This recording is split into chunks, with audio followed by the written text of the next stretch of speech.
AP కొత్త డీజీపీగా హరీష్ కుమార్ గుప్తాను నియమించింది AP ప్రభుత్వం.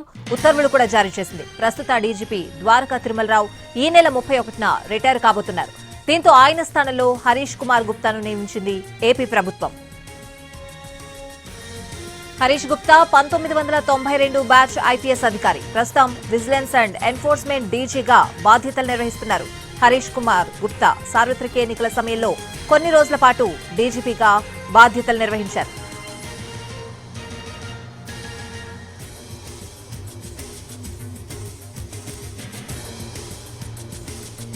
ఏపీ కొత్త డీజీపీగా హరీష్ కుమార్ గుప్తాను నియమించింది ఏపీ ప్రభుత్వం. ఉత్తర్వులు కూడా జారీ చేసింది. ప్రస్తుత డీజీపీ ద్వారకా తిరుమలరావు ఈ నెల 31న రిటైర్ కాబోతున్నారు.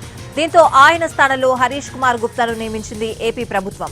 హరీష్ గుప్తా 1992 బ్యాచ్ ఐపీఎస్ అధికారి. ప్రస్తుతం విజిలెన్స్ అండ్ ఎన్ఫోర్స్మెంట్ డీజీగా బాధ్యతలు నిర్వహిస్తున్నారు. హరీష్ గుప్తా సార్వత్రిక ఎన్నికల సమయంలో కొన్ని రోజుల పాటు డీజీపీగా బాధ్యతలు నిర్వహించారు.